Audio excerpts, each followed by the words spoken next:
it does come to that point where um,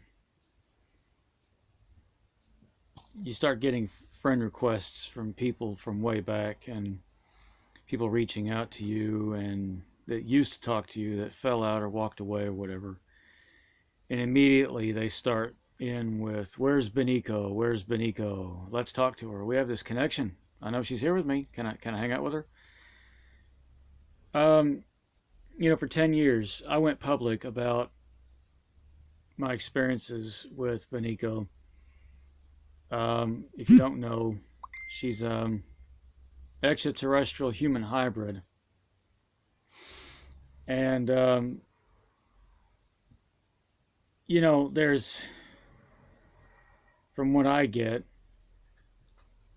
what information, take it or leave it, there's about 300 million plus. There's about 300 million plus of these beings in existence now from the alien abduction hybridization program. Quarter of a billion of them exist at this point.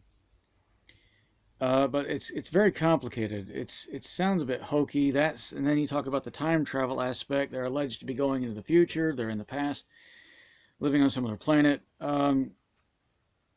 So getting around all that just for a minute, all this interdimensional stuff.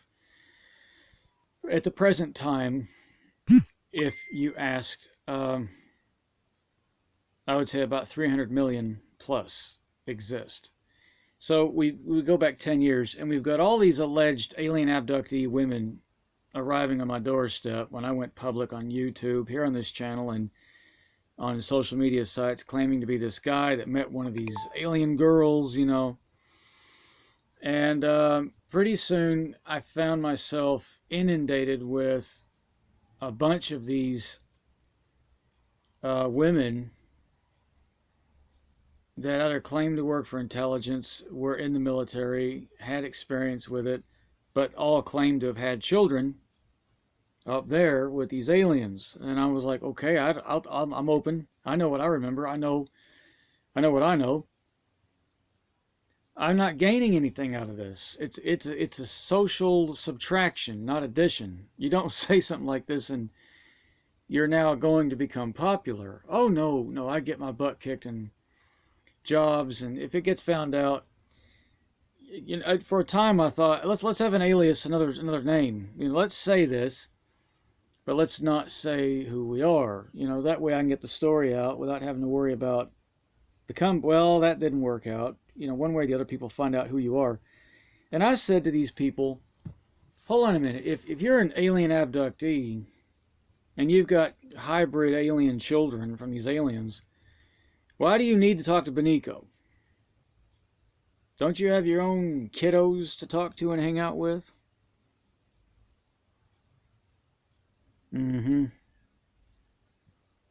Pause for thought on that one. Well, why would you need specifically to have an audience with her? And they kept saying, well, can she come to me?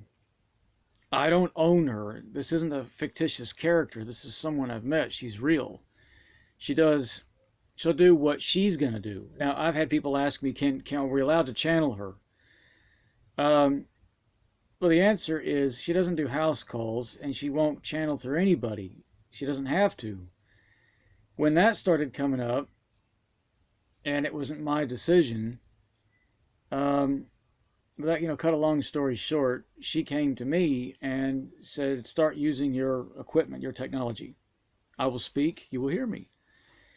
And it comes across as like a ghost recording. It's like ghost research. All of a sudden, you've got a digital recording device recording audio in a clean, quiet room. I don't mean a ghost box. All that static.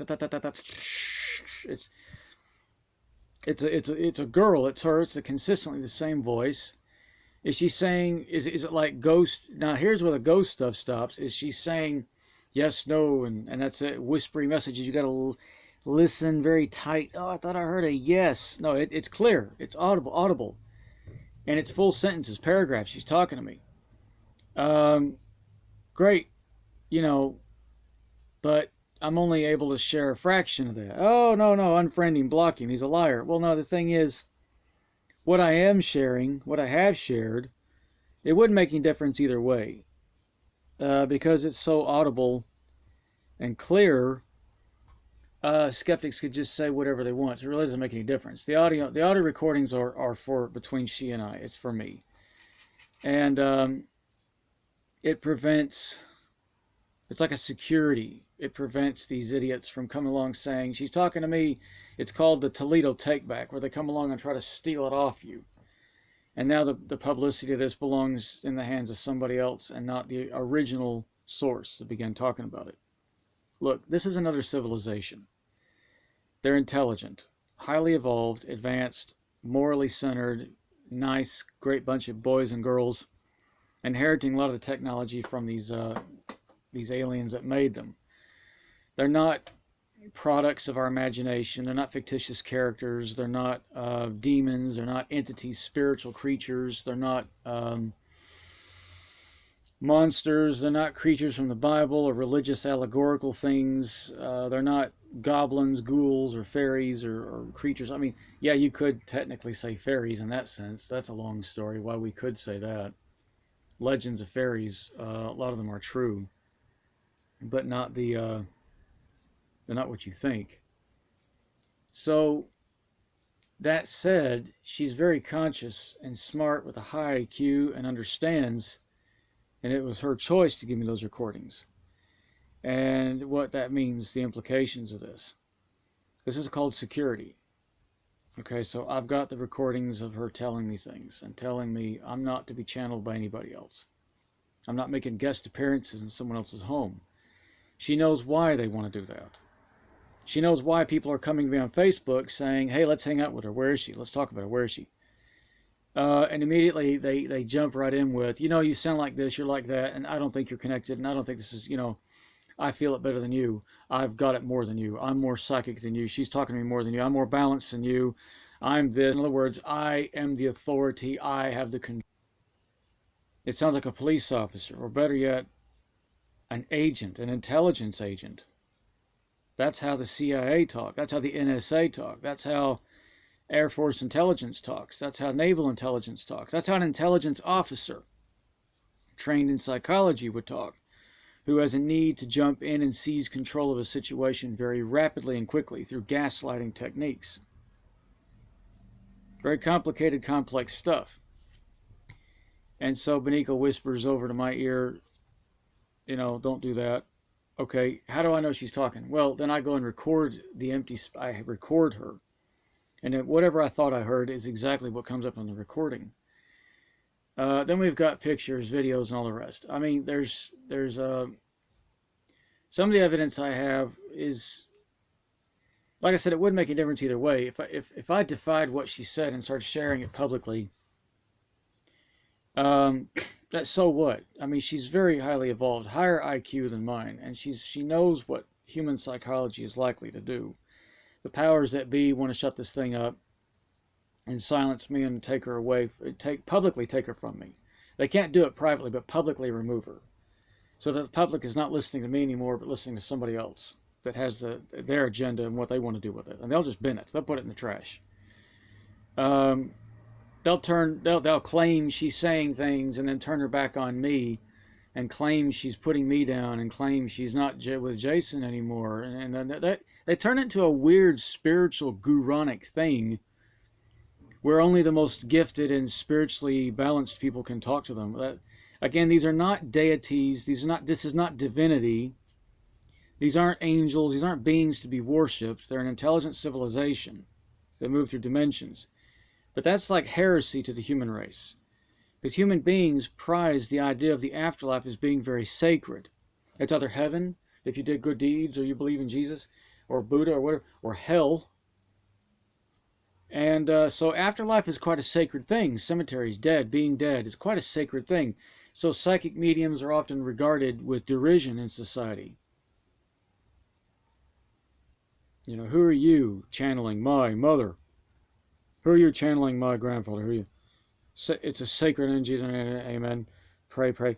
That's a very sacred thing to the human race. And so those that want to keep the secret on this, want to maintain the integrity and the security of their nations, will think about the religious institution, economic institution, and the political institutions. These three institutions have to be adhered to maintain the integrity of their nation's security.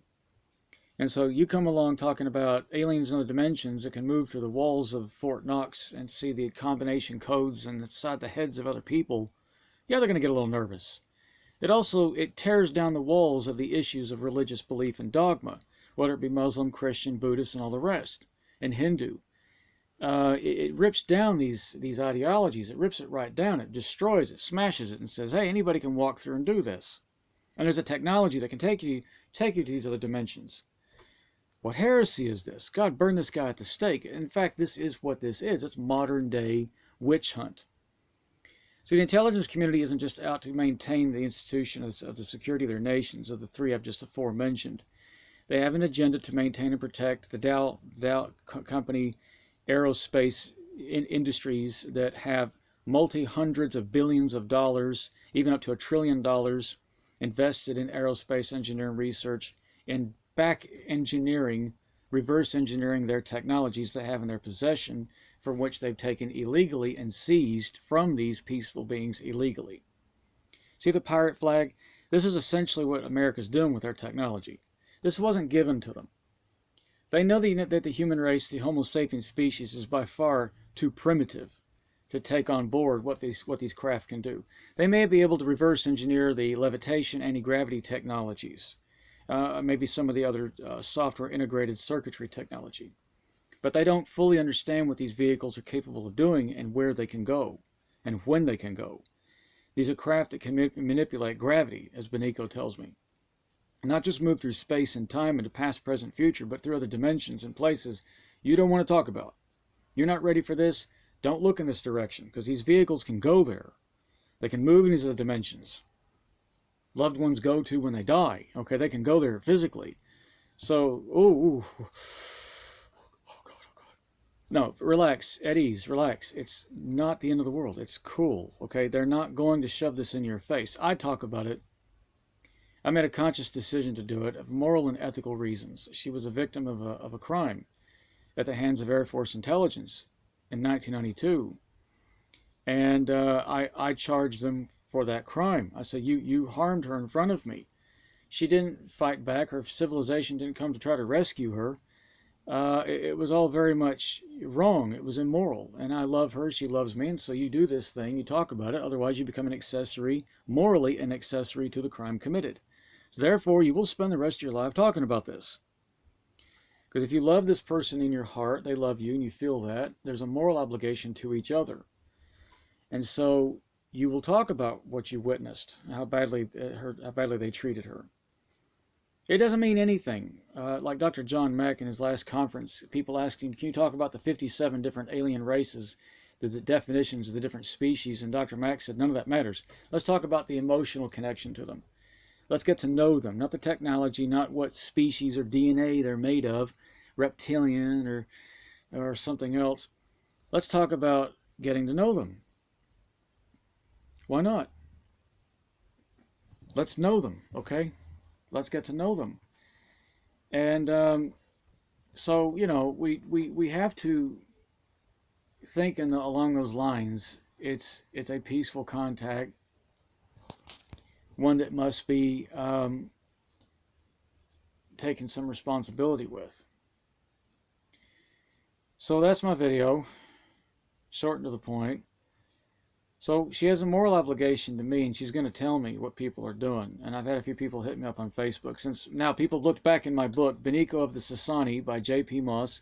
Yeah, it is in there saying 5 or 6 years ago it was published. Beniico did say, I said in the book that she told me there was this pandemic coming. And it would be this time period. And they will come down and help mankind. Well, these institutions that they're trying to protect have hundreds of billions invested in aerospace engineering research and reverse engineering of their technology. By God, they can't have you having that contact or having it in your hands. I don't have the technology. Beniico's smart too. She's not going to hand me that technology. She's not going to go, oh, here's a schematics, Jason. But anyhow, this is now just proving the point. So now all of a sudden I've had a few people come back out and, hey, let's talk about Beniico.